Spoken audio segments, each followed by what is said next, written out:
Chosen one. Listen closely. Heaven has been calling your name, not through thunder, but through quiet interruptions, the moments when everything around you suddenly pauses. This message found you because God has been trying to reach you, and now He has pressed time itself to make sure you hear Him. You have been feeling it, haven't you? That gentle ache in your spirit that won't go away. You sense there's more to your life, but the noise of the world keeps drowning it out.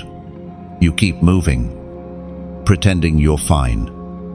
Yet deep down, something inside you whispers, "This can't be all there is." That whisper is not your imagination. It's heaven's cry for you to come home. It is written in the book of Hosea, chapter 11, verse 8. How can I give you up? Ephraim, how can I hand you over? Israel, my heart is changed within me. All my compassion is aroused. Those words are not distant history. They are the heartbeat of God echoing right now for you. Imagine it, the creator of galaxies, the one who commands lightning and calms oceans, feels sorrow when your heart grows distant. His tears are not weakness, they are the language of divine love. Heaven weeps not because you are lost, but because you are loved too much to be left wandering. There was once a young man named Elias. He was strong in appearance, but hollow inside. Every night, he stared at the ceiling, haunted by the thought that life had no direction. One evening, exhausted by pretending, he muttered, "If you're real, show me." The next morning, he woke to a verse he didn't remember saving. "I have loved you with an everlasting love." That moment shattered his silence. It wasn't coincidence. It was a cry from heaven that broke through the static of his world. That same cry is reaching you now. It may come through a message like this, a dream, a stranger's kindness, or even through your pain. God uses everything to reach His chosen. When life falls apart, it's not punishment, it's often divine interference. Heaven interrupting your plans before destruction can. Picture this, you're standing in a desert. The sky split by lightning, rain begins to fall, drop by drop, turning dust into soil again. That's what God's tears are doing in your life right now, softening the hard ground of your heart so new life can grow. The desert you've been walking through was never meant to kill you. It was meant to make you thirsty for the voice of the one calling your name. And maybe you've tried to ignore it. Maybe you've told yourself you're too broken, too inconsistent, too far gone. But listen, heaven has no expiration date on grace. The very fact that you can still feel conviction is proof that God's mercy is reaching for you. The ones He stopped speaking to are the ones who no longer listen. You're hearing this because you still can. That's mercy. You are a burning coal hidden in ashes. The world may see dust, but heaven sees the glow. Every disappointment, every rejection, every unanswered prayer has been shaping the vessel you are now becoming. You think you've been delayed, but really, you've been prepared. The waiting season has been your divine workshop. God's cry is not simply emotional, it's purposeful. He is summoning His chosen ones back to their posts. He is calling those who have drifted, those who once burned bright but dimmed under the weight of the world. You are not forgotten. You are being reactivated. Heaven's alarm is sounding through the earth, through the digital noise, through messages like this one. It's saying, "Wake up, my chosen. The time is now." You might not feel ready. That's okay. None of the chosen ever do. But readiness was never the requirement. Obedience is. All heaven needs from you is a yes. A whisper of surrender can move mountains. When God finds one heart that still listens, He can change nations. And that heart, right now, might be yours. There's a reason your spirit feels stirred while reading this. It's the confirmation you asked for without realizing it. God is near. The cry from heaven is not only reaching you, it's about to transform you. If this message speaks to your soul, don't scroll away. Stop for a moment. Let heaven know you've heard it. Comment the number 7 below, a symbol of divine completion, to say, I receive this call. Then share this with someone else who's been silent for too long. Subscribe so you stay close to the messages heaven is sending in this season. Not because of routine, but because something inside you knows you've just been found. Heaven is crying to reach you. The question is not whether God is speaking, it's whether you're finally ready to answer. You've carried a weight that few can see, and even fewer can understand. It's not the kind of burden that breaks bones, it's the kind that breaks silence. You smile when you're supposed to, speak when it's expected, but deep inside you feel as though you've been walking through life holding an invisible stone against your chest. That heaviness isn't random, it's the evidence of your calling. The chosen always carry more, not because God is cruel, but because He's preparing you to handle what others cannot. The very pressure that made you question your worth was heaven's way of sculpting your strength. Every sleepless night, every moment you wanted to disappear, every time you whispered, "Why me?" Those were divine chisels, carving depth into your soul. According to what is revealed in the book of Romans, chapter 8, verse 18, I consider that our present sufferings are not worth comparing with the glory that will be revealed in us. That verse is more than comfort, it's prophecy. Your pain is not a tomb, it's a womb. Something is being formed in you that couldn't exist without the weight you've carried. Think about gold hidden in the earth. It doesn't shimmer when it's found. It's dull, covered in layers of dirt and pressure, unrecognizable to most eyes. Only when it's placed in the fire does its true worth emerge. That's what God has been doing with you. The fire you feared wasn't meant to destroy you, it was meant to reveal you. There was once a woman named Sarah.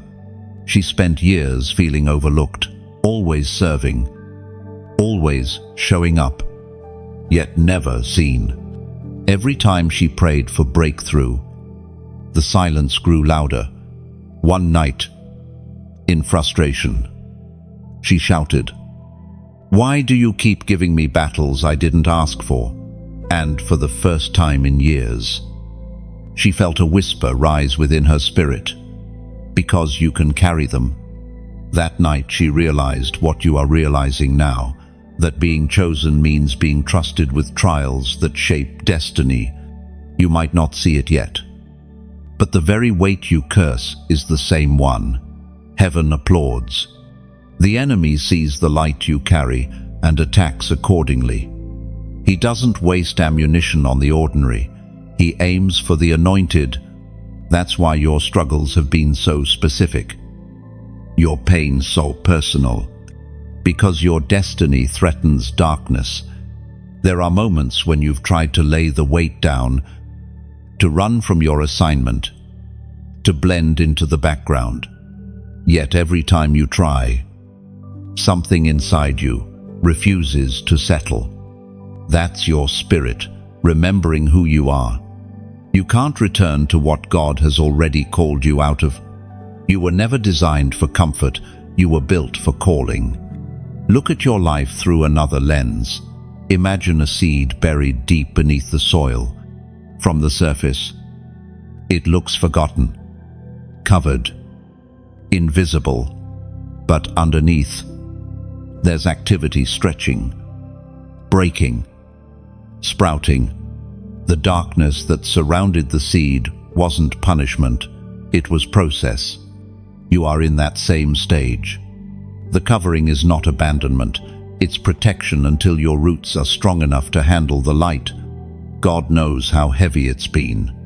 He's seen the nights you cried quietly so no one would notice. He's heard the words you never said out loud. The weight has pressed you. Yes, but it has also positioned you. You are standing on the edge of transformation, though it doesn't feel that way yet. What feels like the end is often the threshold of glory. You've mistaken pressure for punishment, but heaven calls it preparation. You think you're breaking down, but really, you're breaking open. The shell of who you used to be can't contain the strength of who you are becoming. The time will come when you'll look back and realize that the burden was the bridge. Every disappointment became direction. Every closed door protected something sacred. Every delay was divine timing, making sure you'd be ready when destiny arrived. And when you stand on the other side of this season, you'll understand that the weight wasn't meant to crush you, it was meant to crown you. God has been watching quietly, not because he's distant, but because he's testing your endurance. The silence was never absence, it was strategy. He trusted that even when you didn't hear him, you would still walk by faith. And that faith, fragile, trembling, imperfect, is the very thing that moves mountains. You are not weak for feeling the weight. You are proof that heaven entrusts its heaviest callings to the strongest shoulders. Keep walking. The burden you carry now will become the testimony that frees others later. The season of heaviness is not your ending, it's the prelude to revelation. You've fought wars no one saw. Silent wars, invisible battles that left no scars on your skin but bruised your soul. You've stood in rooms full of people and felt like a ghost present, but unseen. That quiet ache you carry is not weakness, it's the sound of your spirit still refusing to surrender. God has seen every unseen moment. The nights when your pillow caught your tears, when your prayers felt like whispers lost in the wind. He remembers every time you almost gave up. Every time you stayed one more day, even though you wanted to disappear. You thought heaven was silent, but heaven was listening. As the prophet wrote in the scroll of Habakkuk, chapter 2, verse 3, "For the vision is yet for an appointed time, though it tarry. Wait for it, because it will surely come. It will not delay." Man, you thought the delay meant denial. It didn't. It meant preparation. God was shaping what you couldn't see. In rooms you didn't know existed. The silence was not rejection, it was the incubation of destiny. Imagine a watchmaker crafting a masterpiece. Every tiny gear, every hidden spring, must be placed precisely before the clock can keep time. If he rushes, the mechanism fails. God has been that watchmaker in your life. You saw stillness, he saw setup. You saw pause, he saw perfect timing. There was once a man named David, not the king, you know, but a modern one. He had dreams, prayers, visions that burned in his chest. But every time he took a step, something fell apart. Doors closed. Friends vanished. Money ran dry. One night he asked, "Why are you hiding from me?" And the answer came not in a thunderclap, but a thought so clear it stilled him. "I hide to make you seek deeper." That's what this season has been for you, a divine hiding game that forces pursuit. God withdraws his obvious presence so you can discover his hidden heart. He's not punishing you. He's training you to hear his whisper when the world is loud. And the truth is, this silence has refined you. It's burned away the noise, the need for approval, the craving for control. Now, you don't just want things to work, you want them to be right. That's the shift from survival to surrender. Picture a lone tree on a cliff. Its roots twisted deep into rock. Every storm that hits it strengthens its grip. The tree doesn't fear the wind. It uses it to grow stronger. You are that tree. Every gust, every loss, every unanswered prayer has driven your roots deeper into God's soil. You are anchored now. There's a holiness to hidden seasons. When no one claps for you, when no one sees your consistency, when you give everything and receive silence, that's where the true anointing forms.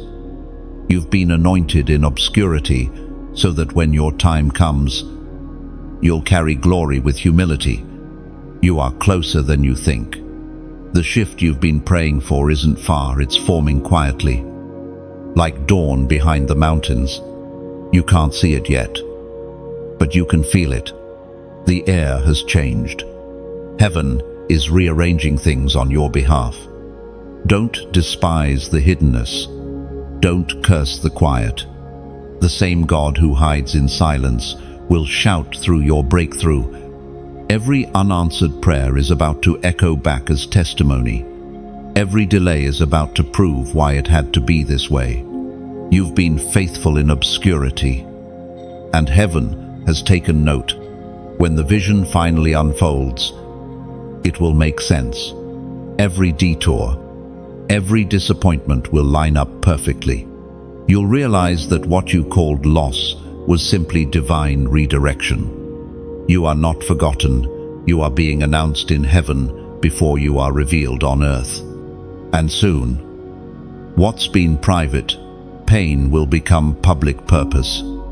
If this resonates in your soul, take a breath and type, "I'm still here," below.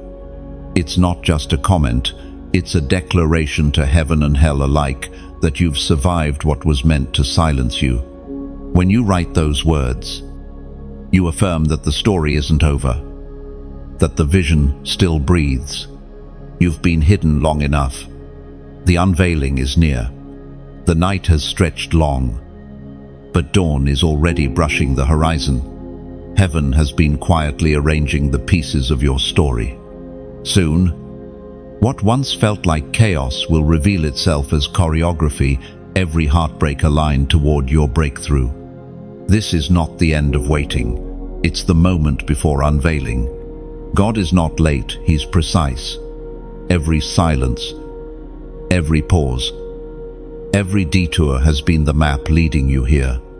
Hold your ground. The next shift will prove why the stillness was necessary.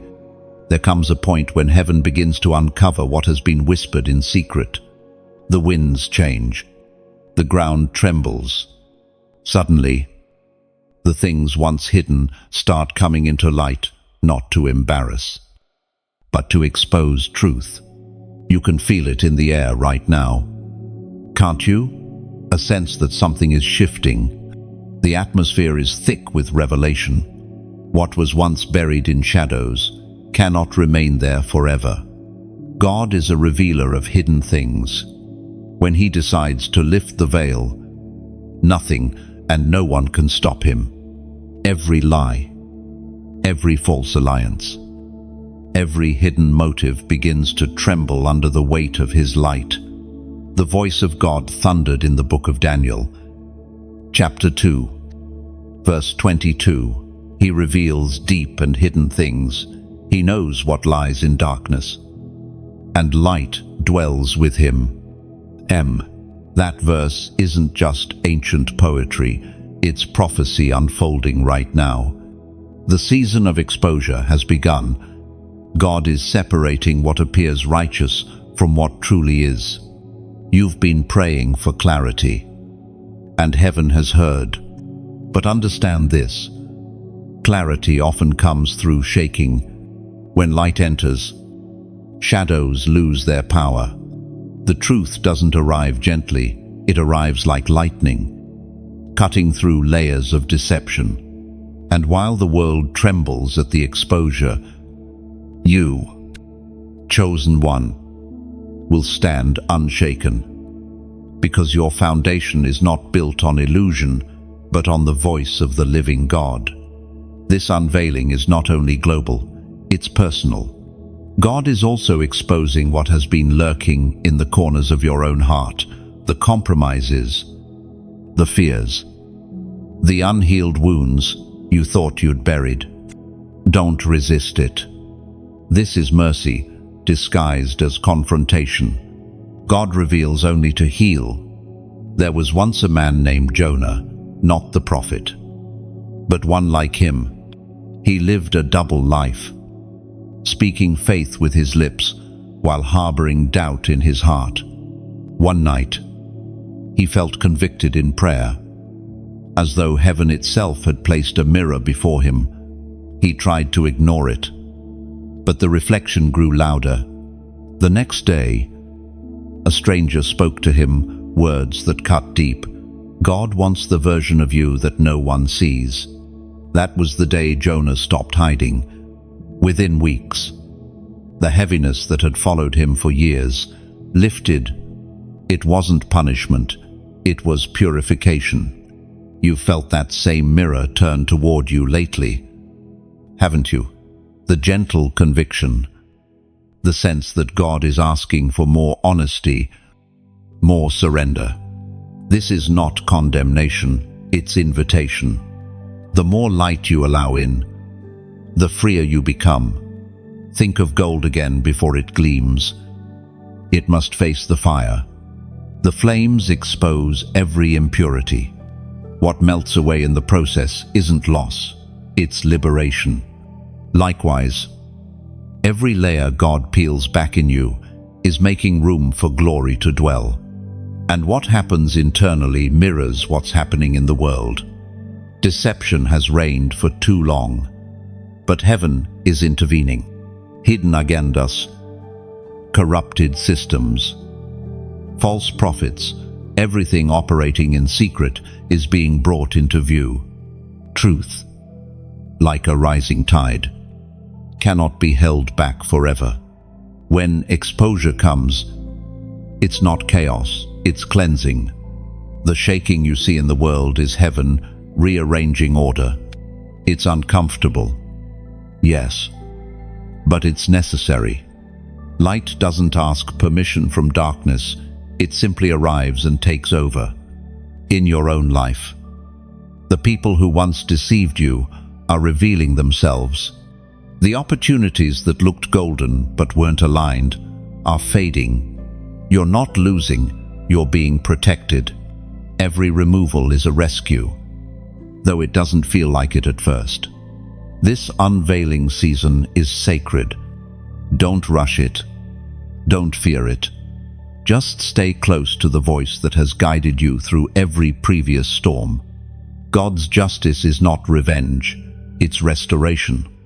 He exposes not to shame, but to realign. When truth finally stands uncovered, it will be undeniable. The plans crafted in secret will crumble under the light of righteousness. And in that moment, you will understand why God took so long. He was letting deception reach its limit before striking it down completely. So, hold your peace while the unveiling unfolds. Don't fight to defend yourself when God has already taken the case.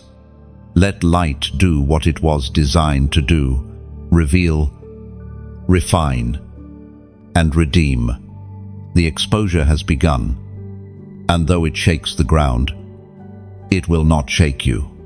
The same fire that consumes the false will confirm the faithful, and when the smoke clears, you will stand radiant, proven, unmovable evidence that truth always triumphs over shadow. And when the dust settles, clarity will rise like morning light. You will see what once confused you with divine precision, every hidden truth finally unveiled. Every unanswered question gently resolved by heaven's timing. There are moments when heaven's rhythm quickens, when something inside you senses that time itself is shifting. You've felt it lately, a stirring, a pressure that isn't from fear, but from calling. It's as if the Spirit is gently shaking your shoulders, saying, "Wake up. The hour has come." This is that hour. A prophetic alarm is ringing in the Spirit. God is gathering His chosen ones across nations, aligning hearts that were once scattered, calling them into unity before the next wave of His movement begins. You're not hearing this by accident. Heaven is summoning you to attention. Scripture says in the Gospel of Matthew, chapter 24, verse 42, "Therefore keep watch, because you do not know on what day your Lord will come." These words aren't meant to frighten you, they're meant to awaken you. The world moves faster than ever, yet heaven's pace never changes. God moves by timing, not by hurry. He's teaching His people how to listen again, how to discern His rhythm amid the chaos. You might notice that lately your spirit feels restless in places where you once felt comfortable. That's the sign of awakening. Heaven is separating you from distraction so you can hear the trumpet clearer. Every time you feel the urge to pause, to step back from noise, to realign your heart, it's not fatigue. It's a divine invitation. Think of a watchtower standing tall on a hill. Inside it, a lone guard keeps watch while the world sleeps. His lamp glows faintly, flickering against the wind, yet it never goes out. That's you, the watchman of your generation. You were born to sense spiritual shifts before they appear. You are the early warning before the storm, the voice crying out before the dawn. And in this season, heaven is not just calling individuals, it's calling builders, voices, intercessors, storytellers, givers, and dreamers who will help carry the message of light further. Every chosen one has a role, and together they form the great tapestry of God's unfolding story. If you've felt a burden to act, to help the message of truth reach others, understand this. It's not manipulation, it's partnership. You are not being asked to perform, but to participate. When you like this message, it's as if you're striking a match in the dark, adding one more spark to a growing fire of faith. When you share it, you become the wind that carries that spark into another heart, maybe to someone standing on the edge of giving up. When you subscribe, it's like tying a red thread around your spirit, a reminder to stay connected to the flow of words. Heaven keeps sending through this space, and if your heart ever feels led to give, let it come from freedom, not pressure. To donate here is to pour one drop of oil into the eternal lamp, a drop that might become light for another soul lost in the storm. Imagine a traveler lost at sea. For hours, he rows in darkness, unsure if land still exists. Then, through fog and waves, a faint light appears, a lighthouse, steady and unwavering. That light saves him. Your giving does that. It builds the lighthouse others will see when they're drowning in their own storms. But understand this clearly, your worth is not measured by what you give. Heaven never trades blessing for money. The act of giving is not a transaction, it's a reflection of alignment. When you give, you're not paying for miracles, you're partnering with purpose. You're saying, God, Use me to keep the flame alive. Even if all you can offer now is your prayer, your time, or your quiet Amen. It counts. Heaven multiplies sincerity, like rain gathering into a river, each drop forming a current that moves destiny forward. The prophetic alarm is ringing, but it's not a sound of fear, it's a call to readiness. God is aligning his watchmen, his carriers of light, his chosen ones who will not only hear but respond. So pause before you move on. Let this message linger. If it speaks to you, respond freely, not out of duty, but of devotion, because every small act, every share, every seed, every spark helps the light travel a little farther through the night. You have heard the alarm. The question now is, will you rise and keep the flame burning? And remember, every flame begins as a single spark. When you guard that spark with faith, heaven breathes on it until it becomes a beacon bright enough to guide generations home. So stay awake, light bearer. Your obedience sustains heaven's rhythm on earth. And through your quiet, yes, the night itself begins to glow with divine purpose. Something is shifting in the unseen. Heaven is not only calling, it is enforcing divine justice. For too long, darkness has boasted, thinking its rule would last forever. But now, the gavel is about to strike in the spirit realm. A major arrest is coming, not in the way the world imagines, but as a supernatural act of divine authority. The Word of God declares in the book of Nahum, chapter 1, verse 3, "The Lord is slow to anger, but great in power. The Lord will not leave the guilty unpunished." Oh, that verse carries a trembling power. God's patience has been long, but not endless. His mercy has held back the tide of judgment. But now, justice begins to move. The spiritual realm is stirring, and heaven's law is being executed against the powers that mocked his name and oppressed his people. You might not see it yet, but something has already been set in motion. Invisible handcuffs are being clasped around demonic authorities that have hidden behind influence, greed, and deception. Systems built on lies are beginning to crumble. Voices that manipulated and misled will soon fall silent. God is reclaiming what was stolen from his children. There was a man named Caleb, once a strong believer who lost faith after years of injustice. He watched people rise through deceit while the humble were forgotten. He asked, "Where is God's justice?" But one morning, he woke with a dream so vivid it shook him. He saw a courtroom filled with light, angels, like flames, standing guard, and a judge whose eyes burned with mercy and truth. In front of him knelt the very forces that had tormented Caleb for years. They were silent, bound, powerless. Caleb woke with tears and a knowing: God is still judge, and he never sleeps. That vision is for you too. Heaven's courtroom is open, and verdicts are being written. The enemy thought his case was closed, but the judge has reopened the files.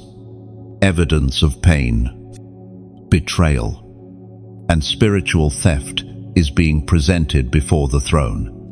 Heaven's gavel is about to fall. Imagine thunder rolling across a night sky, not in chaos, but in command. The lightning doesn't ask permission. It strikes precisely where it must. That's how divine justice operates: silent preparation, then swift execution.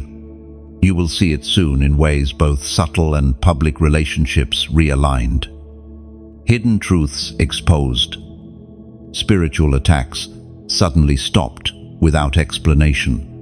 But before you celebrate, understand this truth.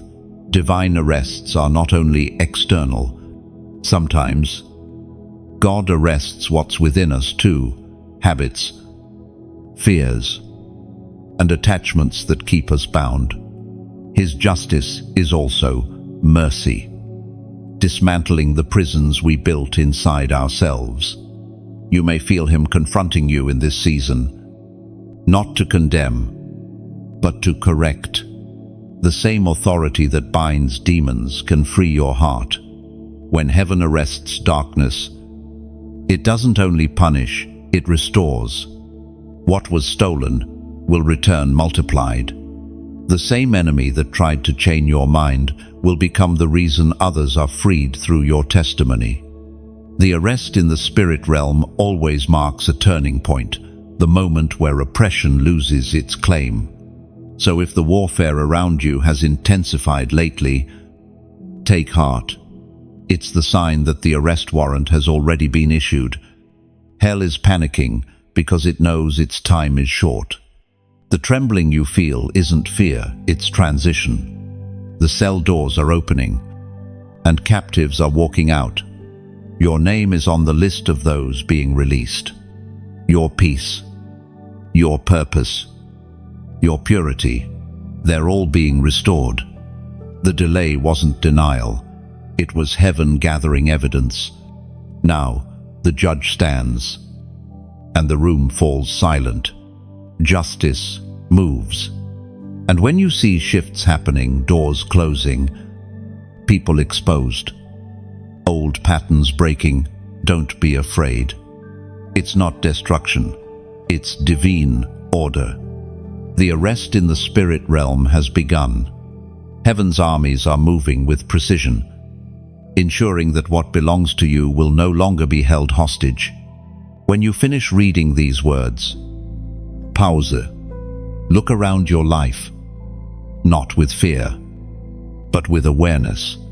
The shaking you see isn't random, it's a rescue mission. If your spirit senses this, type 4 inches, the comments below. It's not superstition, it's agreement. 4 represents divine establishment, the foundation being rebuilt by God's own hand. It is the number of the 4 winds that carry heaven's breath across the earth. The 4 corners where light conquers darkness. The 4 pillars that uphold a new beginning. When you write that number, you're not just responding, you're standing beneath those winds, saying, "Let your order fill every space of my life." The gavel has sounded. What was bound will break. What was hidden will be revealed. The major arrest is already unfolding in unseen places. And soon, the world will echo what heaven already knows. God still reigns. In the spirit realm, the sound of movement has begun. You can almost feel it, a stirring in the air. As though heaven itself is rearranging the atmosphere, the heavenly courtroom has opened, and the judge has taken his seat. Around him stand countless witnesses, angels clothed in light, each carrying scrolls of verdicts written by divine authority. This is not imagination. This is the invisible reality that shapes everything seen. The Word of God declares in the book of Hebrews, chapter 12, verse 23, "You have come to Mount Zion, to the city of the living God, the heavenly Jerusalem, and to myriads of angels in joyful assembly." And all, that is where you stand now, not physically, but spiritually. When heaven calls you chosen, it also calls you to witness the justice of God. The courtroom of eternity is not far away. It is closer than your own heartbeat. It is where intercession meets mercy, and where every wrong finds its reckoning. In that courtroom, the judge's voice sounds like thunder, but carries the gentleness of compassion. His eyes see beyond surface guilt and into intention. Every spirit of deception trembles there. Every false word is stripped of disguise. And yet, for those who belong to him, this courtroom is not a place of fear, it's a place of restoration. There was a woman named Lydia who prayed for years for a situation she could not fix. Lies had been spoken about her. People she trusted had turned against her. She felt powerless. One night, as she prayed through tears, she saw a vision, a great hall filled with light, and she was standing in it. Before her, a massive book lay open, filled with names and records. The voice of God said, "I have seen it all. The case is settled." From that day, peace settled over her like a mantle. Within months, truth came out, and everything reversed in her favor. Lydia didn't win by defending herself. She won because heaven ruled on her behalf. That is what the heavenly courtroom represents, the unseen justice that moves before human systems ever catch up. You may not have realized it, but your life, too, is being presented before that same throne. Angels carry reports of every tear, every injustice, every false accusation. None of it has been ignored. Heaven's books are precise. Every name, every event, every motive recorded perfectly. And when the judge speaks, his word becomes law across all realms. Think of the courtroom as a place of balance. There, mercy and justice don't compete. They dance together. For those who harden their hearts, his rulings bring exposure. For those who humble themselves, they bring healing. God does not rule out of anger.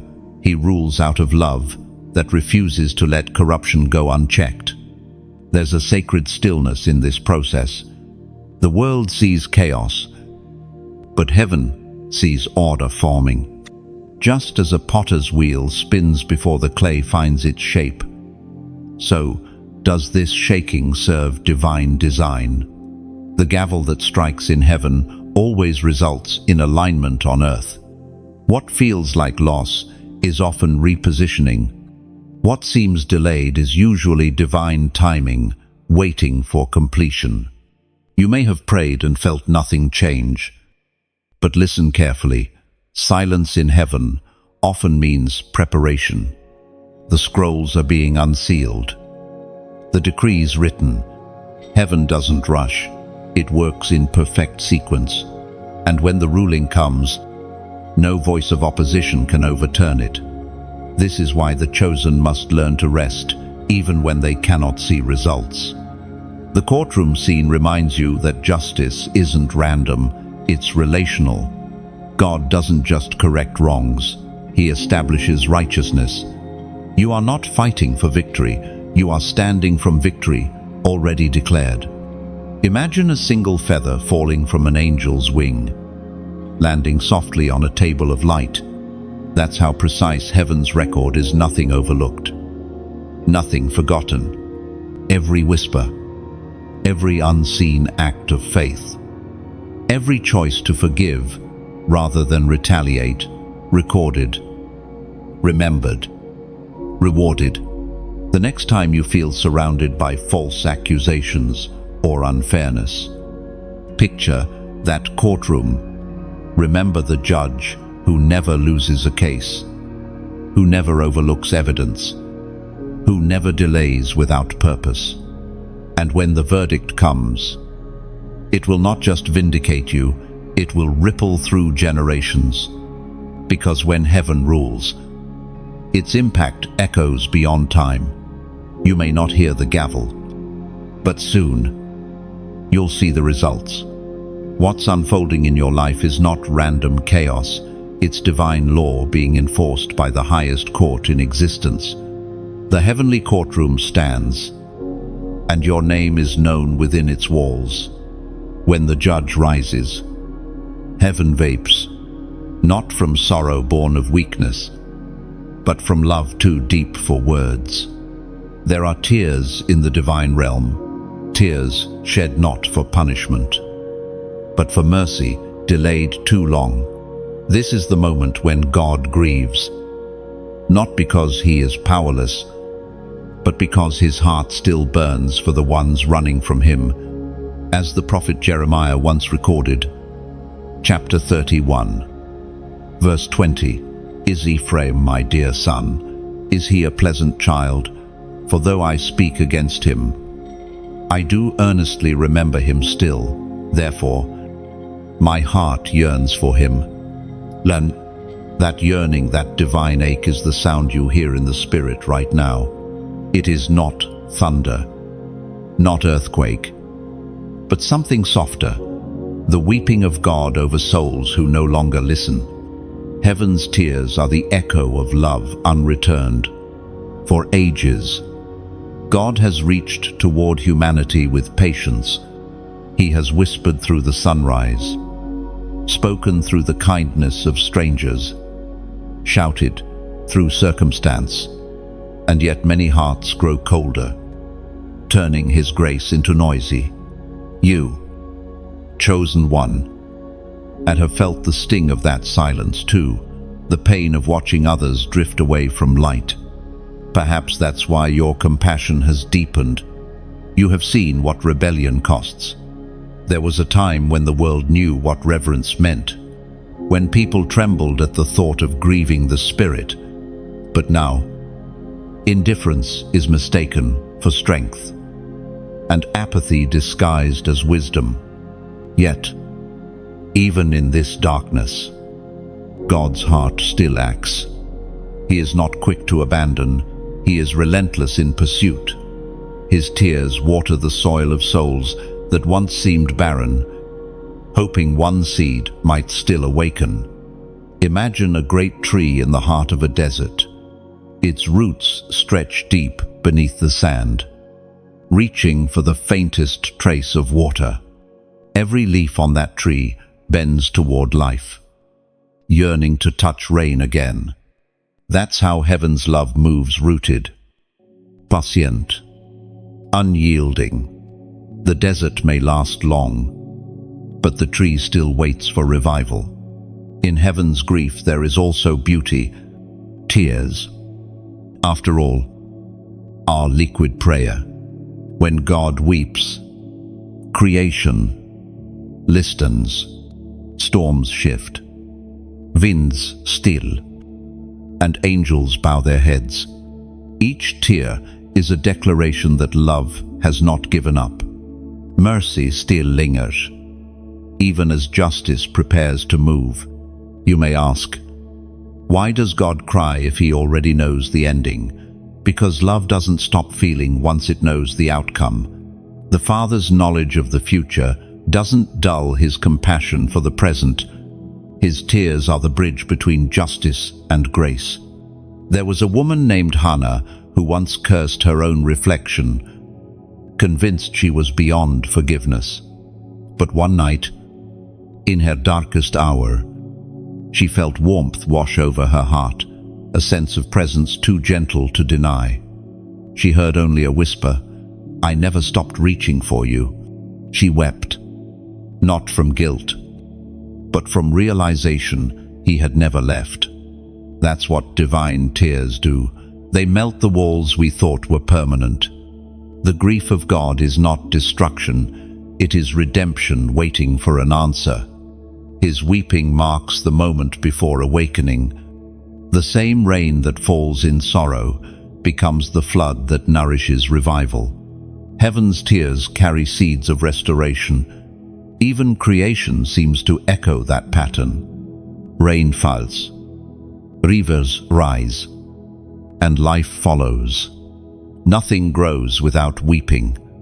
So too, in the Spirit, before every breakthrough comes a storm of compassion, a downpour of divine emotion. When heaven cries, healing begins. You might feel that rain, even now, a tenderness washing over the edges of your heart, a quiet pull toward repentance. Not from fear, but from love. That is the evidence of God's tears touching your life. Do not resist it. Let it cleanse the dust of disappointment and the heaviness of guilt. God's tears are not meant to drown you, they are meant to baptize you into renewal. In the stillness, after weeping, comes peace. The kind of peace that no explanation can give, only presence. When the Father finishes crying, the next sound is mercy rising like dawn. Heaven's tears are not the end. They are the beginning of redemption's reign. And when those divine tears touch the earth, hearts once hardened begin to tremble again. The same rain that fell in grief now waters destiny, awakening songs buried in silence, reminding creation that God's love still searches, still calls, still redeems. Soon, heaven's weeping will turn into melody, the rain will clear, and light will break through clouds heavy with compassion. Those who once ran will feel warmth again, and the world will remember what it means to be loved by God. There comes a time when obedience becomes the truest test of love, not the loud kind, not the one that announces itself, but the quiet, trembling obedience that chooses faith even when understanding is missing. You are standing in that moment now. The heavens are watching, not to judge, but to witness your yes. And according to what is written in the book of James, chapter 1, verse 22, be doers of the word, and not hearers only, deceiving yourselves. These words are not a command made from distance. They are a gentle nudge from a father who knows that faith without action fades like smoke in the wind. You've heard his voice before. You've felt the pull towards something greater, yet hesitated, waiting for certainty before moving. But obedience rarely feels certain. It feels sacred. There was a man named Daron who once felt called to leave his comfortable job to start helping children in his city. The calling terrified him. He had bills, responsibilities, fears. For weeks he argued with God, listing every reason it was impossible. But one morning, he woke with a thought that pierced through his excuses. I never asked if you were ready. I asked if you were willing. That day, he obeyed. Within months, the provision came. His obedience unlocked what fear had been holding hostage. That's how obedience works. It doesn't always bring instant blessing. It brings alignment. When you align with God's timing, everything else begins to shift around you. The wrong doors close quietly, the right ones open effortlessly. Obedience is the bridge between revelation and fulfillment. Think of it like a key in your hand. God has already given you promises, but they remain locked until you act. The key does nothing in your pocket. It only works when turned in faith. Every act of obedience, every prayer you choose over complaint, every surrender over pride is a turning of that key. And yet, obedience can feel lonely. People might not understand why you walk away from things that look good, why you choose silence instead of retaliation, why you stay when you could leave. But the chosen are often misunderstood because their directions come from a different voice. Remember Jonah, the prophet who tried to outrun his calling. The storm that swallowed him wasn't punishment, it was redirection. Disobedience delays destiny, but it never cancels it. God will always find a way to bring you back to the path of purpose.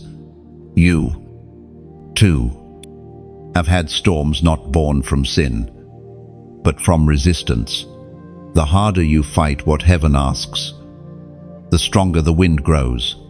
But the moment you yield, peace returns. Because surrender is not loss, it's alignment with divine flow. Imagine a river flowing down a mountain. Every rock it meets, it doesn't resist, it moves around it, shaping even the hardest stone over time. That's the picture of obedience, quiet power that shapes without violence, endurance that transforms without force. Sometimes God tests your obedience not with grand missions but with small choices, apologizing first, forgiving quickly, praying when you'd rather speak. These are sacred acts of invisible worship. Heaven measures obedience not by scale, but by sincerity. And if you've failed before, don't hide. Every saint once struggled to say yes. Obedience is learned through repetition, through the ache of surrender. The miracle isn't in perfection, it's in persistence. God values the heart that keeps trying over the one that never risks again. Right now, there's an instruction sitting quietly in your spirit, something God asked of you that you keep postponing. Maybe it's forgiveness. Maybe it's courage. Maybe it's letting go. Whatever it is, this is your moment to obey without fear of outcome. Take a deep breath. This is not pressure, it's invitation. The Creator of the universe is asking you to partner with Him in rewriting your own story. If this message strikes a chord within you, type "I will move" below. It's not a slogan, it's a sacred agreement. Those 3 words declare that you're done hesitating, that your next step will no longer be delayed by doubt. When you write it, heaven records it as a covenant of action. Because faith without obedience is like lightning without thunder. It shines for a second, then disappears. But when you act, heaven echoes, and your obedience becomes the sound of destiny awakening. There is a sound rising, a sound like chains snapping in the dark. It's quiet at first, like a whisper under the breath of eternity, then stronger, echoing through the chambers of your spirit. It is the sound of freedom, the moment chains begin to break, not by human effort, but by divine command. You felt it, haven't you? That subtle release inside your chest, as if invisible ropes were loosening. It's not imagination, it's heaven responding, because obedience always opens the prison door. The voice of God reminds us in the book of Isaiah, chapter 61, verse 1. He has sent me to bind up the brokenhearted, to proclaim freedom for the captives and release from darkness for the prisoners. That's not just scripture, it's a declaration over you. The breaking of chains isn't symbolic, it's spiritual reality unfolding. Every weight that's pressed on your mind, every invisible wall around your potential, every voice whispering, "You'll never be enough," those are the chains being shattered right now. There was a woman named Tessa who lived most of her life under the weight of fear. She smiled. She worked. She served. But deep down, she felt caged by anxiety. One day she prayed a trembling prayer. "God, if you still hear me, break what I cannot see." That night, she dreamed of standing in a hallway filled with locked doors. A light moved toward her, and as it touched each door, the locks fell open. When she woke, she knew the freedom she longed for wasn't coming to her. It was coming through her obedience. Chains rarely break all at once. They often fall link by link. As you walk in faith, freedom is not an event, it's a journey of steady surrender. Picture yourself standing in a field of tall grass after a storm. The clouds are clearing, The wind is soft, and suddenly you realize you've survived what tried to destroy you. The ground beneath you may still be wet with tears, but it's sacred now, because where chains once fell, roots of strength are beginning to grow. Freedom always costs something, not money, but movement, the courage to walk forward, even when the weight still rattles behind you, the willingness to let go of bitterness, to forgive, to trust again. Those choices are hammers in the spirit, striking against old iron until it breaks. And as heaven works through this message, there's something beautiful happening beyond words. The light you carry doesn't stop with you, it travels. Every heart awakened by truth becomes a torch, lighting another. That's how revival spreads, quietly, compassionately, one flame at a time. If this message has touched something deep within you, take a gentle step. When you like this message, it's as though you lift a lantern higher, helping its glow reach someone still trapped in their night. When you share it, you become the wind carrying that lantern to another valley. Sunu heart remains in shadow. When you subscribe, you choose to stay close to the light, walking beside others who are learning to breathe again. It's not a ritual, it's a rhythm of staying awake to what heaven is saying. And if, at any moment, your spirit stirs to give, do it only with peace. To donate here is to plant a seed of hope, not for transaction, but transformation. Every offering becomes like a bridge across a river, helping another wanderer cross into freedom. Think of your giving as water poured into cracked soil. You may not see fruit immediately, but in time, those drops awaken life unseen beneath the surface. What you sow in sincerity never disappears. Heaven remembers every act of faith. Even your presence here matters.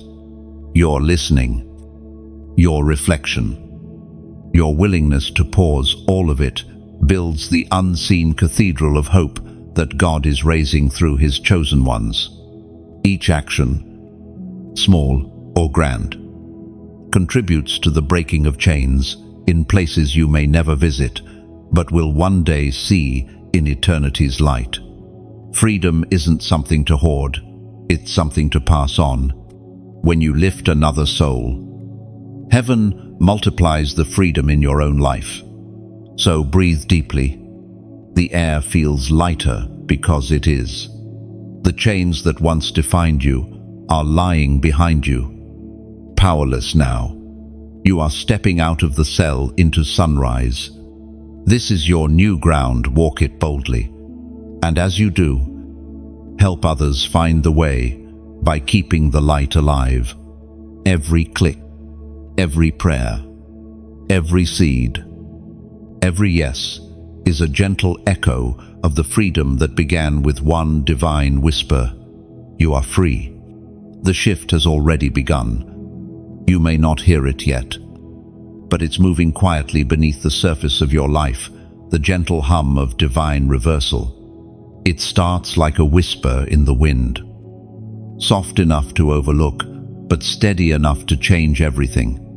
This is the moment when heaven begins rewriting the story in your favor. The ancient words of the prophet Haggai, chapter 2, verse 9, declare, "The glory of this latter house shall be greater than of the former, and in this place will I give peace, says the Lord of hosts." Those words aren't confined to ancient scrolls, they are living breath today. The latter house is your life after the breaking, after loss, after mistakes, after nights when faith was a flickering candle in your chest. God never ends a story with emptiness. He ends it with peace that surpasses explanation. You may look at your life and see fragments, pieces that no longer seem to fit. but heaven sees a mosaic in progress. The colors you call failure are simply darker shades in a masterpiece only visible from above. What was once shattered will shine again, and not in the same way. The restoration will have a radiance that scars cannot hide. There was a man named Elior who spent years rebuilding after betrayal. The people he trusted most had turned away, taking his confidence with them. He prayed not for revenge, but for repair. "If you'll give me peace, I won't ask for justice," he said. Years later, when those who wronged him sought forgiveness, his heart didn't rage, it rejoiced, because he realized the restoration wasn't about them returning, it was about his heart being whole again. That's what divine reversal really looks like. It's not just tables turning, it's hearts healing. Sometimes restoration doesn't mean everything comes back. It means you stop needing it to. Peace itself becomes the miracle. Look around you. There are traces of reversal everywhere, the small coincidences that aren't coincidences at all. The phone call you didn't expect. The opportunity that seems too precise to be random. These are breadcrumbs of grace, leading you out of confusion into clarity. God is reordering the details of your life, piece by piece. The same power that reversed the Red Sea, turning walls of water into a pathway, is now parting what seemed impossible before you. Every closed door had purpose. Every detour protected you. Even the silence was part of the setup. You've been walking uphill for so long that you forgot what level ground feels like. But it's coming, slowly, gently. The climb is evening out. The weight you've carried is beginning to lift, and the view before you is expanding. The air of freedom smells different. It carries the scent of promise fulfilled. The reversal of heaven doesn't operate like earthly logic. It doesn't ask for your permission, only your readiness.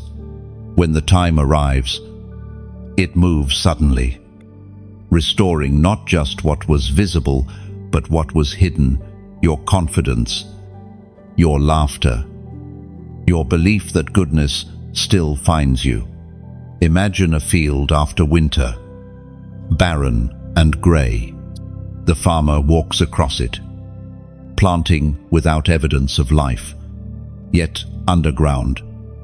The soil hums with unseen energy. Seeds swell, roots stretch, and then, almost overnight, green bursts through. That's how restoration appears sudden, only to those who forgot the quiet months of preparation. You've been in that field for a while, but the season is changing. The buds are already pushing through. Divine reversal also brings remembrance. It allows you to see every past pain with new perspective. You realize the betrayal taught you boundaries. The loss taught you gratitude. The waiting taught you faith. Nothing was wasted, not a tear, not a moment.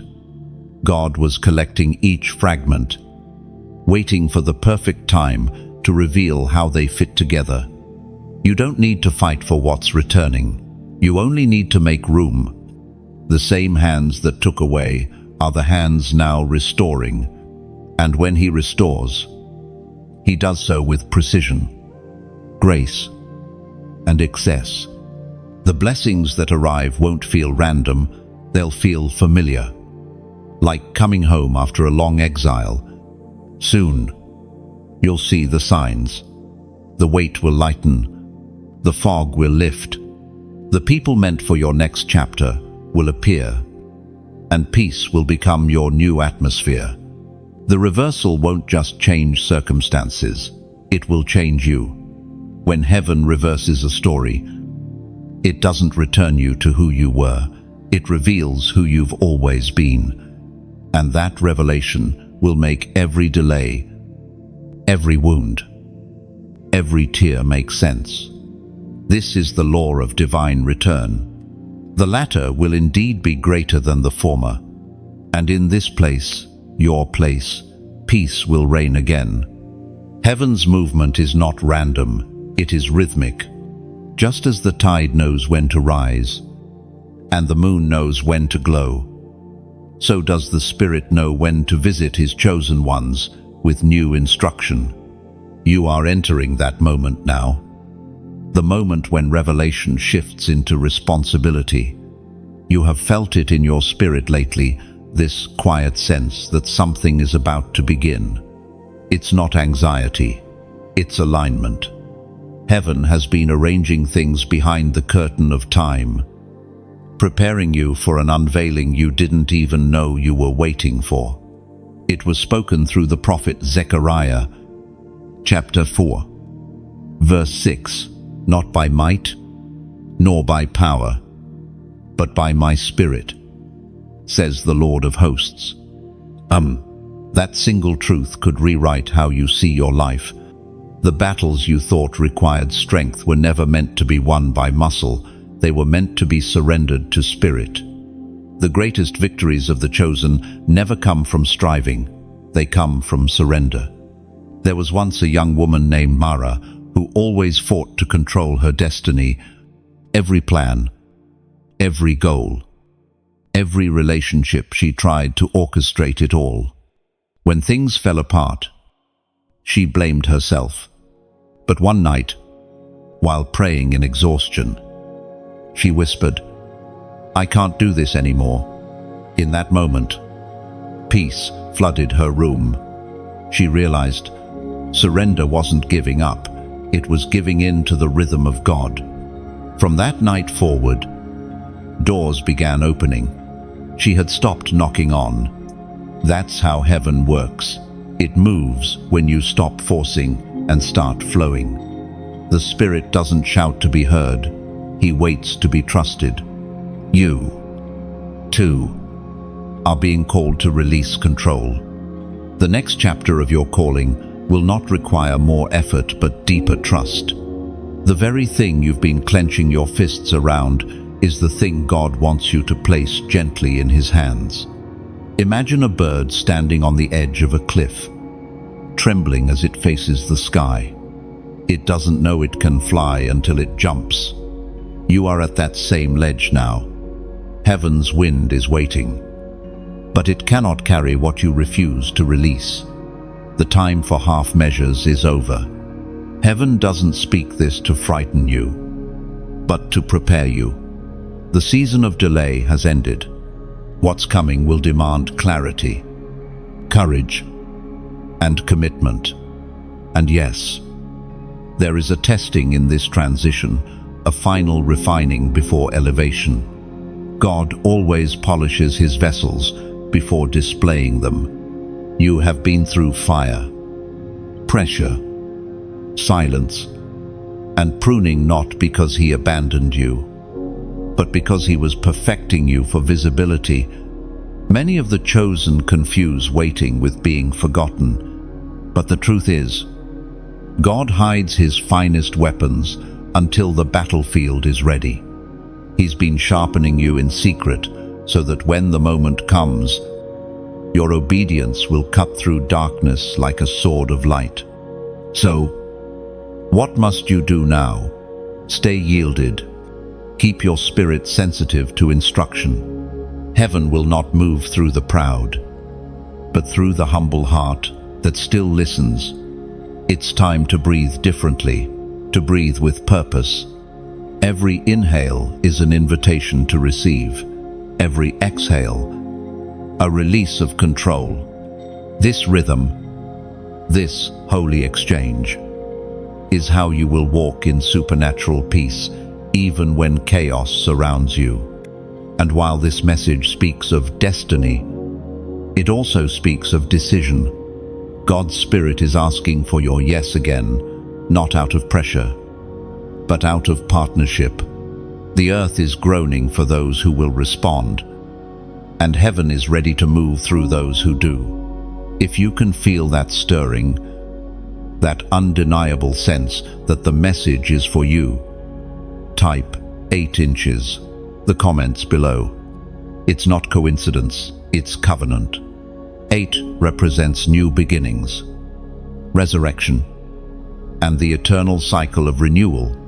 When you write that number, you are saying, I am stepping into the new.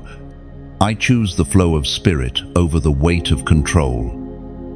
And when heaven sees obedience in motion, it multiplies it. One act of agreement can shift generations. This is how revival begins, not with crowds, but with one surrendered heart at a time. You have been refined for this exact hour. The waiting was not wasted, and the silence was not rejection. It was preparation for the sound of your next season. The Spirit is moving. The page is turning, and everything you thought was delayed is now being delivered. Step into it with open hands, open eyes, and a heart ready to move with heaven's rhythm. And when you type 8, see it not as a number but as a symbol of endless circles, beginnings that never die. It is heaven's whisper saying, what I start in you, I will finish perfectly, without pause, without end. Something holy happens after the storm, the rise of the remnant. It doesn't arrive with noise or crowds, but with quiet conviction. The chosen who remain are not the loudest. They are the ones who refuse to quit. You are one of them. Heaven has marked you as part of the generation that will rebuild what others destroyed. It is written in the book of Joshua, chapter 1, verse 9, have I not commanded you? Be strong and courageous. Do not be afraid, do not be discouraged. For the Lord your God will be with you wherever you go. Land. That command isn't given to the comfortable, it's given to the remnant, the few left standing when everything else collapses. Strength and courage are not traits you're born with, they're forged in the furnace of endurance. Every trial you've faced has been preparation for leadership in the days ahead. The rise of the remnant is not about fame, it's about faithfulness. The ones God uses most powerfully are rarely the ones the world applauds. They are the unseen intercessors, the quiet restorers, the bridge builders who hold heaven and earth together through prayer, compassion, and perseverance. You might look at yourself and think, I'm not qualified. But heaven doesn't choose the qualified, it qualifies the willing. The reason you've survived what crushed others isn't luck, it's legacy. God is building something through you that your future generations will walk upon. There was a young man named Amir, born in a city consumed by noise and corruption. Everywhere he looked, truth seemed traded for comfort. But deep inside, he felt an ache that words couldn't name. One night, he heard a voice whisper, "Stand, even if you stand alone." From then on, he lived differently. People mocked him for his integrity. But in time, they came, seeking the peace he carried. He became what this world calls rare, a remnant in flesh. That's the kind of spirit rising again on the earth. It's the same spirit that sustained Daniel in Babylon, Esther in the palace, and Elijah in the wilderness. The remnant isn't defined by location, but by devotion. They can live among ruins, yet remain holy. Surrounded by compromise, yet untouched by it. Imagine a single torch in a dark valley. The flame may seem small, but its light stretches farther than the torchbearer can see. That's you. Every act of obedience, every prayer whispered in secret, every word spoken in truth, it travels beyond your reach, igniting courage in hearts you may never meet. The rise of the remnant also means the rise of rebuilding.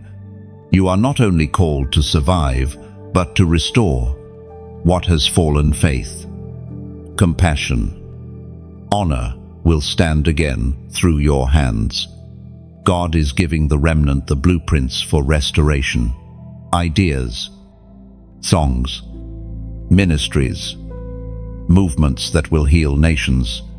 And though your beginnings may seem small, heaven measures not in scale, but in purity of purpose. To be part of the remnant means to walk differently. It means choosing stillness over noise, integrity over influence, humility over recognition. It's a narrow path, but it leads to wide impact. Your quiet consistency is more powerful than you realize. It becomes a spiritual anchor for others who are drifting. And yes, the road will stay challenging. Darkness will notice your light, but it cannot extinguish it. The same fire that draws attack also draws angels. Heaven surrounds the remnant because their endurance protects the future. You may never see all the fruit of your labor on this side of eternity, but your obedience plants forests that generations will rest beneath. So stand firm. Keep building, even when the world mocks your blueprints. Keep speaking truth, even when silence would be safer. You are not rebuilding ruins, you are restoring altars. You are re-establishing honor where compromise reigned. Every brick of faith you lay is rewriting the atmosphere around you. If you ever doubt your worth, remember this: God never wastes strength. The remnant exists because He always preserves a voice in every generation that refuses to bow. That voice now belongs to you. The rise of the remnant isn't future tense, it's happening now. All across the world, hearts are awakening. Souls are returning. Lights are relighting. You are not alone. You are part of the hidden army. Heaven has been preparing for this exact hour. So lift your head. The ashes of yesterday are becoming the soil of tomorrow's revival. The ruins beneath your feet will soon host the sound of praise. And when history looks back on this generation, it will say, they were few, but they were faithful. And through them, light returned to the earth. After the remnant rises, comes something even more miraculous: the restoration. It doesn't come with thunder or fireworks. It arrives quietly, like dawn spilling over a wounded land.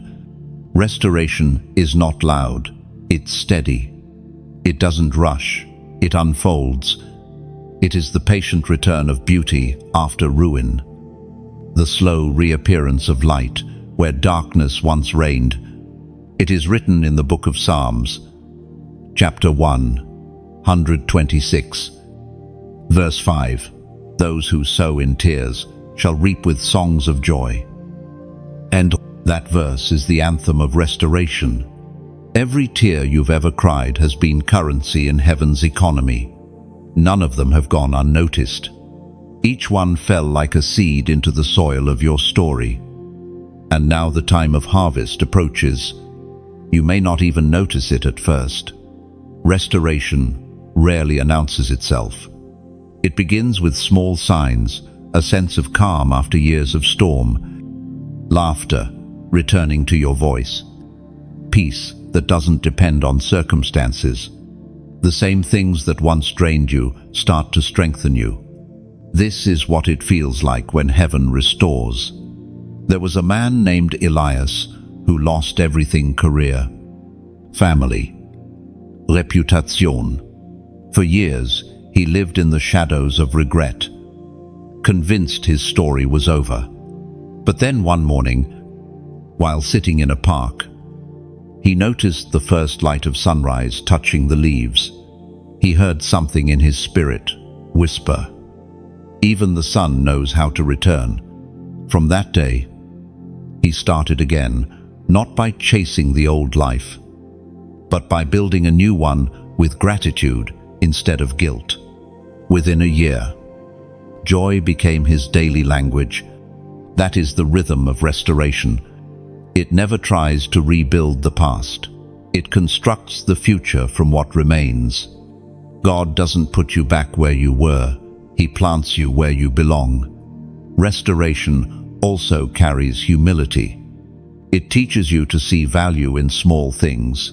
A kind word, a quiet evening, a peaceful heart. You begin to thank God for what once felt ordinary, because you now understand how sacred ordinary really is. Imagine a broken vase. Most would throw it away. But a master craftsman uses gold to fill its cracks. The scars don't disappear, they become the art. That ancient Japanese practice, kintsugi, mirrors heaven's process. God doesn't hide your brokenness. He highlights it with grace so that every flaw becomes a reflection of glory. You, too, are being mended in gold. The parts of your life that cracked under pressure are now being sealed with wisdom, compassion, and endurance. What once looked like loss is becoming testimony. Restoration often begins in silence, long before results appear. It's the moment your heart feels light again after carrying grief too long. It's when your laughter doesn't sound forced anymore. It's when forgiveness no longer feels impossible. These are the miracles that mark the season of restoration, the kind you can't post, only live. And while this renewal touches you personally, it also radiates outward. As God restores you, others around you begin to heal too. Your peace becomes contagious. Your hope becomes instruction. People who once pitied you will seek your wisdom. The ripple effect of restoration never stops at one life. It spreads like sunlight through an open window. Do not rush this process. The same God who allowed the breaking knows exactly how to rebuild you. If you rebuild yourself too quickly, you'll recreate the same patterns that broke you. Let heaven pace your healing. Restoration that comes slowly lasts longer, because it is built on depth, not speed. This is also the season where joy returns without warning. One day, you'll find yourself smiling for no reason, humming songs you haven't sung in years. That's how it happens. Restoration sneaks in through peace. Look back for a moment. Everything that was once heavy has become holy. The pain that once silenced you now carries wisdom. The disappointment that crushed you now fuels empathy. You've been transformed, not in spite of your trials, but because of them. The God who restores doesn't just return what was lost. He redefines what fulfillment means. You no longer crave the same things. Because your appetite has matured, you now desire presence over performance, meaning over recognition, peace over perfection. That is true restoration when your desires align with heaven's design. The world may see scars, heaven sees a story complete. You are no longer a survivor, you are a rebuilder. And through you, hope is finding its way back into the broken spaces of this world. So rest in this truth. The night did not win. The ruin was never the end. The very place that broke you is the same ground where joy now takes root.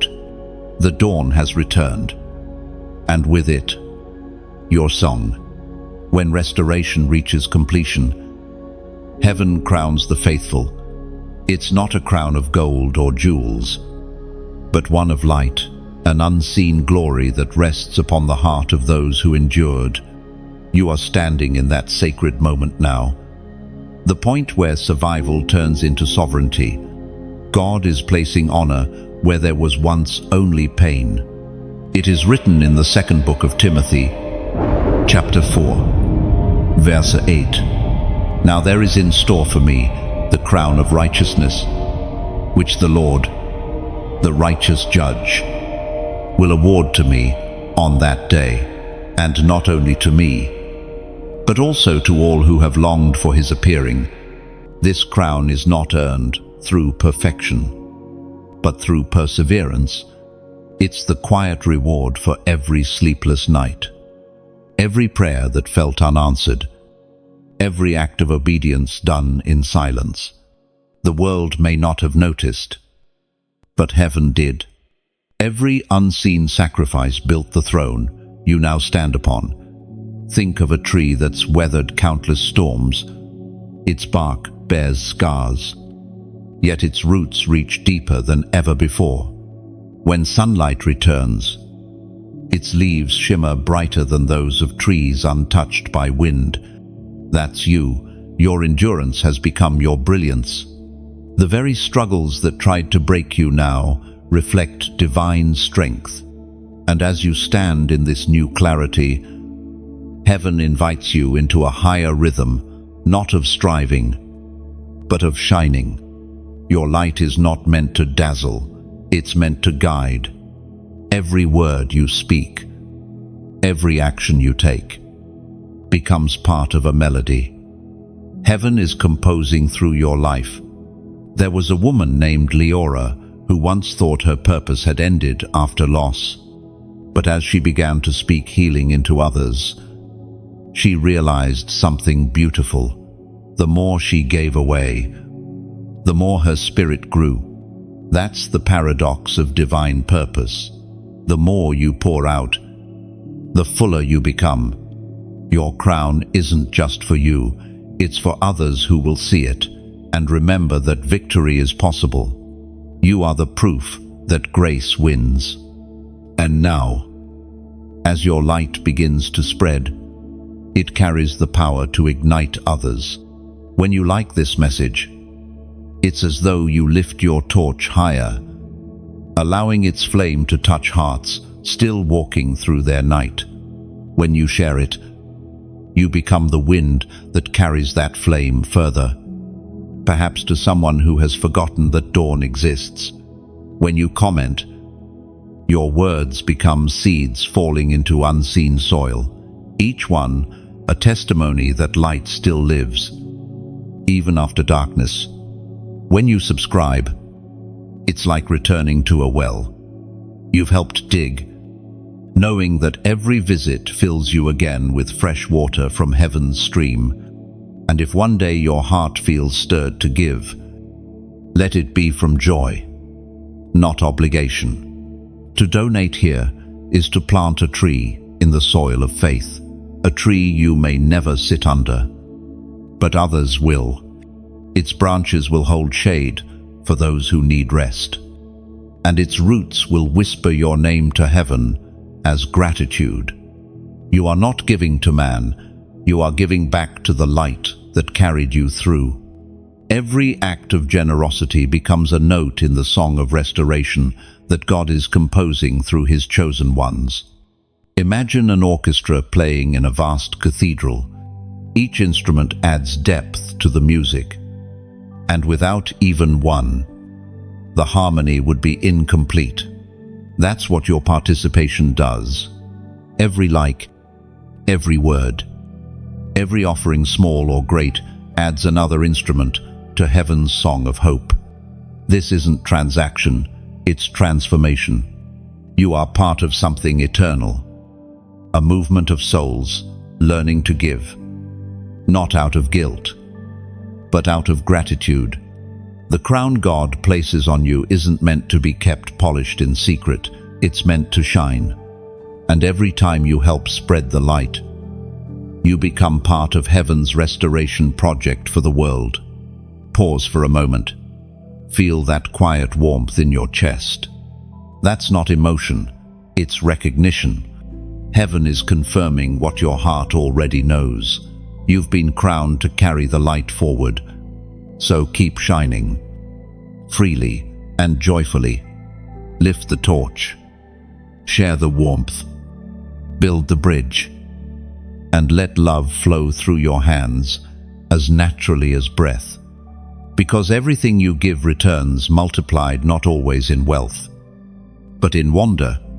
And when heaven looks down at this moment, it will not see a transaction, it will see worship, the kind that doesn't need a stage. Only a sincere heart, illuminated by grace.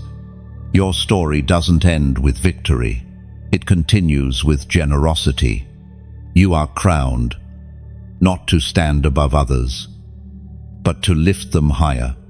That's the beauty of heaven's kingdom. The more light you give away, the brighter you become. There comes a final pause before the last dawn, a holy stillness that feels almost fragile. It is not silence born from absence, but from awe, the moment heaven inhales before speaking once more. This is the last warning to the lukewarm, the gentle yet firm whisper of mercy, saying, choose while the door is still open. Lep. The Word of God reminds us in the book of Revelation, chapter 3, verse 16, because you are lukewarm, neither hot nor cold, I am about to spit you out of my mouth. Those words sound severe because they are spoken from love. Divine urgency is never cruelty, it is care wearing the voice of thunder. God's warning is not a threat, it's an alarm to awaken hearts drifting into comfort.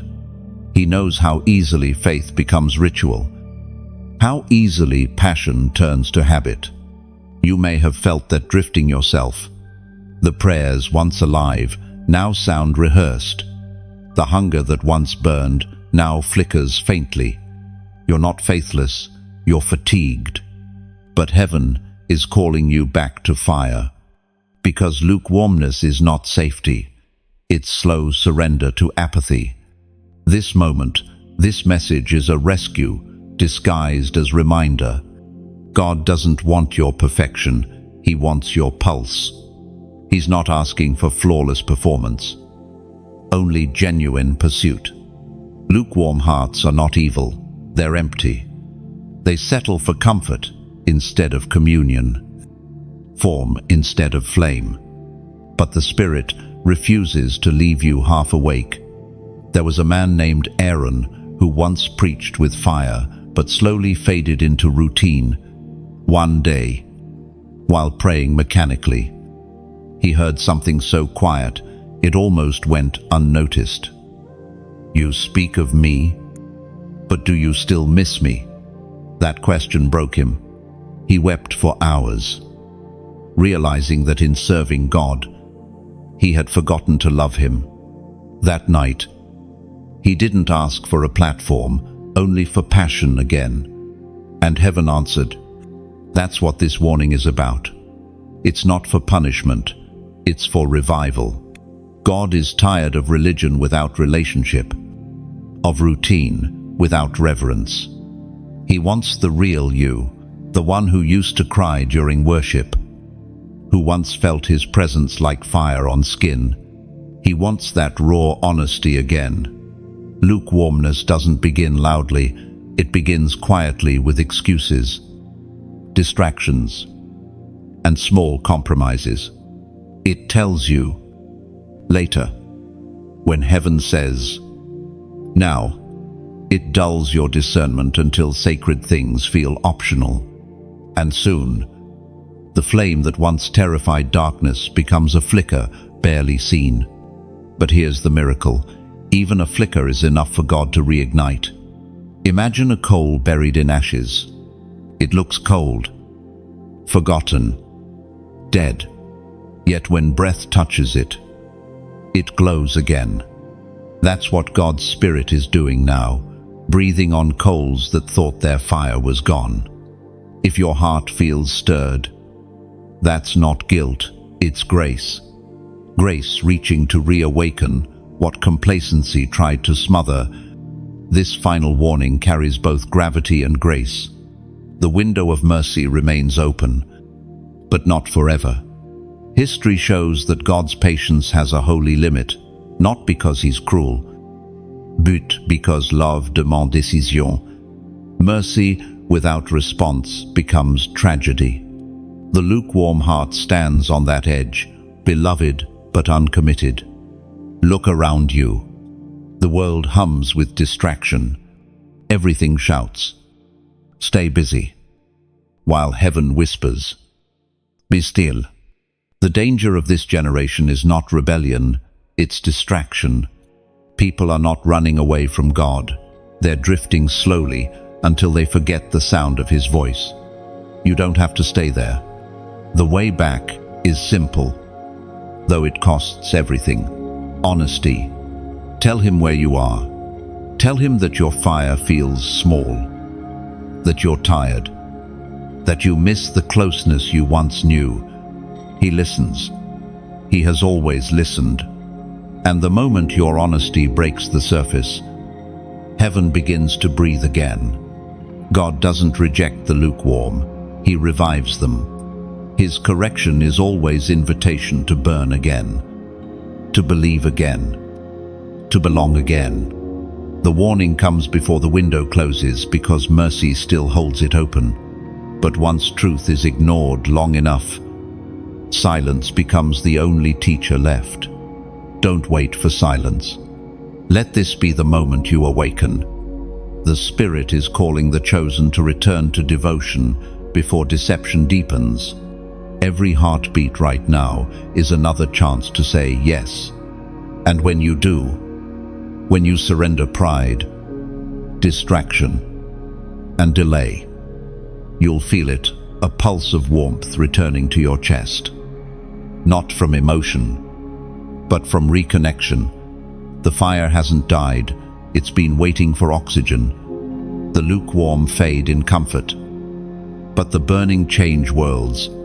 Choose the flame again. Let mercy not just forgive you, but fill you. This is the last warning before the new dawn. When the fire returns, the night will end, and the world will see light again through you. There is a sound that follows repentance.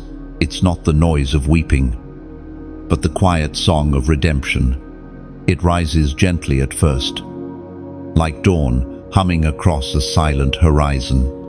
Heaven's cry that once wept for the lost now turns into music for the found. The story is completing its circle.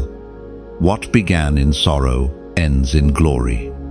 As written in the book of Romans, chapter 8, verse 30, those He predestined, He also called. Those He called, He also justified. Those He justified, He also glorified. You have walked through every phase of that promise. You have been called, purified, and now you are being crowned, not by circumstance, but by purpose. Heaven's cry has shifted from pain to praise, and your obedience has become its melody. The transformation wasn't instant. It came through pressure, silence, fire, and surrender. You were stripped of illusions and clothed with truth. You learned that glory isn't about applause, it's about alignment. It's the quiet radiance of a heart that finally beats in rhythm with its maker. Look back for a moment. The valleys that once terrified you now look like training grounds. The wounds that once defined you have become windows where light pours through. Every loss, every delay, every disappointment was not subtraction, it was sculpting. You were being carved into clarity. There was once a sculptor who spent years chiseling a single block of marble. When asked why he worked so slowly, he said, "Because I can already see the angel inside. I'm only removing what doesn't belong." That's what God has done with you. Every strike of His chisel, every painful season, was removing what could not coexist with glory. Now, the angel inside stands revealed. The light that once hid behind fear shines freely. The voice that trembled now speaks with authority. The tears that once felt wasted now water the garden of testimony blooming around your life. You have become a torchbearer for this generation, one who knows what fire costs and what freedom feels like. Heaven doesn't just celebrate your victory, it moves through it. You've become living proof that grace doesn't merely rescue, it transforms. Imagine the world as a great canvas, torn and smudged. God doesn't discard it. He paints over it with color so radiant that the scars become part of the beauty. That's what happens when obedience endures until the end. The masterpiece emerges, not despite the damage, but because of it. This final season is not about striving, it's about shining. You don't have to chase destiny anymore. You've become it. The very light heaven poured into you will now flow out naturally, without effort. The purpose you once pursued is now pursuing others through you. And this time, you will walk differently, no longer from fear, but from fullness. You won't speak to prove, you'll speak to pour. You'll no longer carry the ache of being unseen, because you've realized the only gaze that matters has never left you. The cry of God that once sounded like warning now echoes as worship. The same voice that wept over a lost world now sings over a restored one. Heaven rejoices not because the battle was easy, but because you endured it without letting go of faith. You may not feel glorious yet. Glory rarely feels like light. It feels like peace. The quiet assurance that even if storms return, your anchor will hold. Glory is not noise, it's stillness that cannot be shaken. And as the earth continues to tremble and nations search for meaning, the chosen will rise quietly. Like candles lit in midnight sanctuaries. They won't shout, they'll shine. You are part of that light. The world won't always understand it, but it will feel it. Light doesn't ask permission, it simply reveals. Soon, heaven's cry will no longer be sorrow at all. It will be the sound of fulfillment. The laughter of angels watching prophecy complete itself through human hands. The great reversal has already happened. What was broken is whole. What was lost is found. What was dead now breathes again. The story ends as it began, with God reaching for humanity. But this time, the cry isn't of grief, it's of joy. The bridge between heaven and earth has been rebuilt not by monuments, but by hearts like yours that chose to remain faithful when faith was hardest. You are the evidence that heaven still wins. Every step you've taken has led to this crescendo, the union of mercy and majesty. The light within you will now carry the song forward. And somewhere, beyond words, heaven smiles. The cry has turned into glory. And now, the story closes, not with an ending, but with a beginning. You've walked through fire and come out as light. You've listened to heaven's cry, felt its ache, and witnessed its transformation into glory. Now, the flame rests in your hands. What you do with it will shape the world around you. Every message you've heard, every word that reached your heart, was never about information, it was about ignition. The light in you isn't meant to fade with the final line, it's meant to travel. When you like this message, it's as if you fan that flame gently, letting it glow a little brighter for someone still standing in the dark. When you share it, you become the messenger, carrying that same spark into another soul's night. You become the bridge through which hope crosses quietly, changing more than you can ever measure. When you comment, you leave behind a footprint of faith, a word, a number, a thought that says, I was here, and I felt this too. It becomes part of the living echo that tells heaven its message was heard. When you subscribe, It's like returning to a sacred fire you helped kindle, knowing that every visit rekindles warmth, reminding your heart that heaven still speaks. And if ever your spirit feels moved to give, let it be from peace. To donate is to pour oil into that same flame, not to keep it for yourself, but to help it travel further, touching hearts you may never meet. Each drop becomes light in places where words cannot go. This is how the story continues through every small act of generosity, every ripple of kindness, every light that refuses to dim. The cry has become a chorus, and you are now part of its harmony. Carry it forward. Let love be your language. Let faith be your fire.